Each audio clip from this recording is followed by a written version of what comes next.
Oh, there. I'm just going to show you guys a quick way to make a seal O-ring. Very often you'll find these O-rings that you find on flat surfaces. This is for XR500, the old model. Little O-ring goes over there. Difficult to get some of these some of the times. So I'm going to show you how to make one out of a standard O-ring. It works very well. I've been doing this for a number of years very successfully, even with fairly high pressure seals. Works pretty well. So I'll show you how it's done. Right, so what you're going to need, brand new blade. Generally I always use a new blade to do a job like this. You want a very, very fine, smooth cut. Okay, obviously I'm going to test one just now just to show you, but this is the one that I'm going to be using to build for here. It fits nicely inside there, exactly what I need. You need your either Q-bond or whatever super glue you intend to use, bit of thinners, a nice clean rag. Okay, we're going to test it on this one to start off with. So the first thing that I normally do is just clean it up so that there's no impurities or anything on the rubber.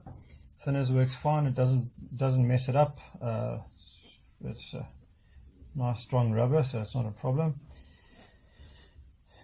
Okay, so we just clean it up nicely. And what I'm going to basically just show you is how strong the super glue works on this. So other thing that you need to get is a nice hard surface. So I'm just going to quickly want to get. Okay, it's a nice piece of alley. Right, so what I'm going to do is just quickly give it a nice cut right in the middle there. Okay, so even if you've got a broken seal and you're really stuck for getting another seal and you need to make a quick repair, you can do this like this. You cut two little pieces off the seal, so where your break is, you cut just behind it, nice and cleanly. Right, then all you do is get the one piece out the way, little dab of super glue. I don't know if you can see, it's a very small little piece there, and then just put the two together and hold them. Now the way super glue works, it activates with the absence of oxygen. Okay, so there's two things you can do. You can push it like this, and the other thing you can do is dip it in water, which I'm going to do now off screen. Okay, unfortunately you didn't see that. I promise you it was water and not some other funny thing. Okay, let's just clean that up nicely. Okay, and there's your seal back in one piece again. And you have to really pull it to break.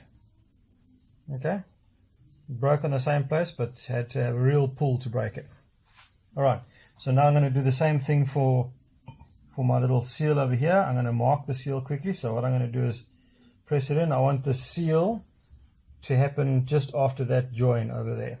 Alright, so I'm going to quickly mark it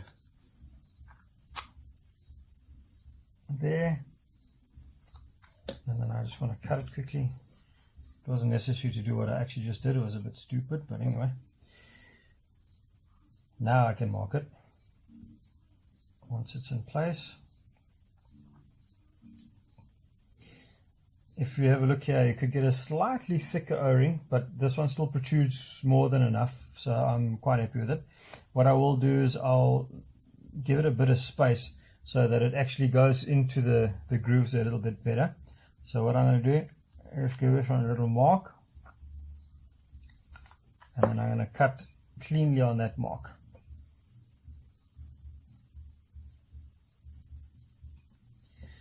And obviously the reason for the new blades is so that you get perfect clean cuts, and that makes the joining much easier. Okay, joining together, count to about 10, depends how fast you count. Water again, clean it. Okay, and then it goes back into place. I'm going to put it over there, and there's your seal ready for the bike. It would have been a seal that I'd have battled to get hold of now, so now I don't have to battle. I've got one right there. There you go, ready for installation.